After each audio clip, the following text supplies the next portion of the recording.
समस्त प्रभु प्रेमी भक्तों को जय सिया राम। आज रक्षाबंधन है। रक्षाबंधन की ढेर सारी शुभकामनाएं आप सब लोगों को। रक्षाबंधन की परंपरा है कि बहन अपने भाई को रक्षाबंधन वह करती हैं, हाथ में रक्षा सूत्र बांधती हैं। ऐसा कहना है कि बहन रक्षा सूत्र बांध करके भाई के लिए दीर्घ आयु की कामना करती हैं, मंगल की कामना करती हैं। दूसरा भाव यह है कि भाई उस रक्षा सूत्र के लिए, रक्षाबंधन की कृतज्ञता प्रकट करने के लिए, अपने बहन की रक्षा के लिए हमेशा तत्पर रहता है। यही कृतज्ञता है, इसलिए यह रक्षाबंधन की परंपरा है। भाई और बहन के बीच स्नेह, प्रेम, उदारता, कृतज्ञता का यह प्रतीक है। इसलिए रक्षाबंधन हमारी परंपरा में, सनातन परंपरा में आदिकाल से यह परंपरा चली आ रही है। आज हम विचार करेंगे यह रक्षा सूत्र जो बहन बांधती हैं, यह तो आदिकाल से है, हम आप सब के लिए अनिवार्य है। परंतु मैं जो आज चर्चा करने जा रहा हूँ, कुछ दिनों से मन बहुत व्यथित है। जब से बांग्लादेश में वहाँ की सत्ता जब पलट गई, हिंदुओं के ऊपर अत्याचार हुआ, तब से मन व्यथित चल रहा है। हमारे हिंदुस्तान में भी कुछ जिहादी लोग, अन्यायी, दुराचारी, व्यभिचारी लोग यहाँ भी बार बार धमकी दे रहे हैं कि यहाँ भी भारत में, हिंदुस्तान में भी बांग्लादेश की नौबत आ जाएगी, यहाँ भी वही स्थिति होने वाली है। परंतु ये भूल जाना चाहिए, यह हिंदुस्तान है। यहाँ ऐसा करना, कोई यदि हिम्मत, कोशिश अगर करना चाहे तो उसके लिए बहुत ही कठोर कार्रवाई की जाएगी।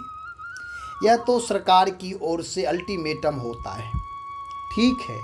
परंतु हम आप सब हिंदू के लिए आत्मरक्षा के साथ साथ अपने परिवार की रक्षा करना, अपने समाज की रक्षा करना और राष्ट्र की रक्षा करना परम धर्म हो गया है।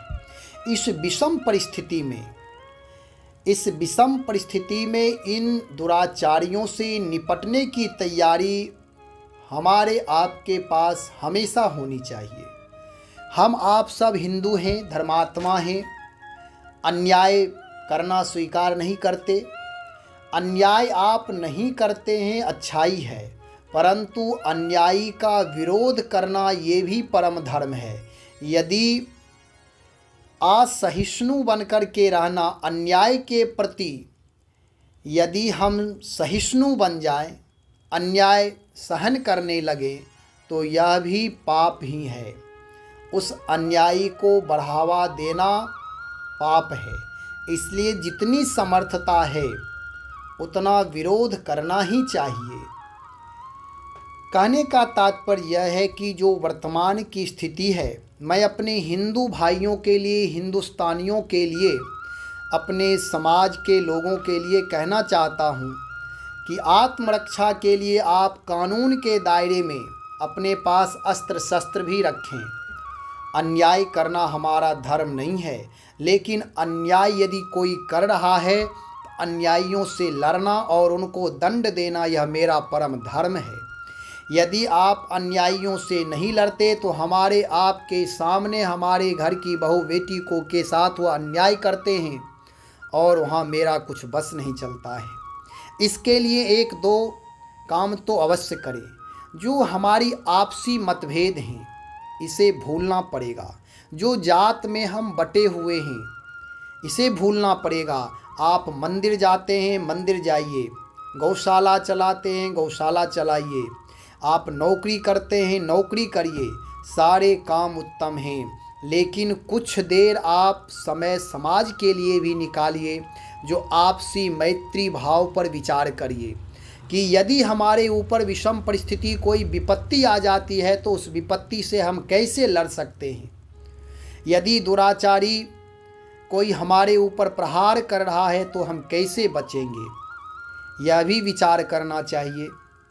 मेरे अंदर तो यही भावना हुई है कि मैं हिंदुत्व के लिए, हिंदू राष्ट्र के लिए, अपने हिंदू भाइयों को, सनातनी भाइयों को जागृत करना यह मेरा परम धर्म है।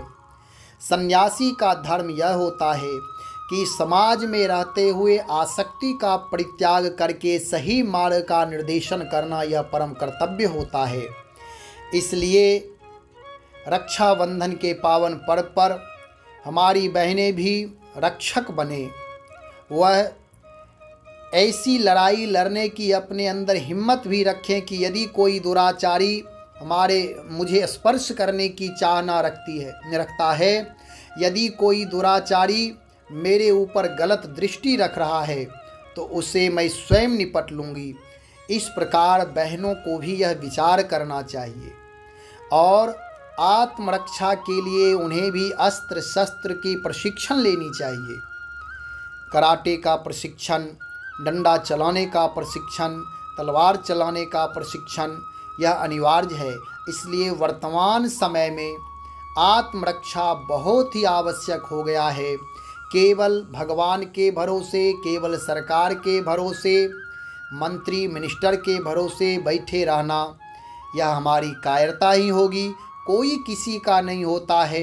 यदि आप अपने आप में समर्थ हैं तो आपके सहयोगी भी मिलेंगे।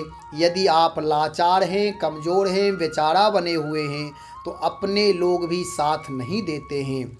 इसलिए आज इतना ही कि आप सब लोग स्वयं रक्षक बनिए। आत्मरक्षा के साथ साथ समाज, परिवार, राष्ट्र की रक्षा की जिम्मेदारी हम आप सब की है। इस रक्षाबंधन की ढेर सारी शुभकामनाएं। पुनः फिर अगले वीडियो में मिलेंगे। श्री राम, जय जय राम।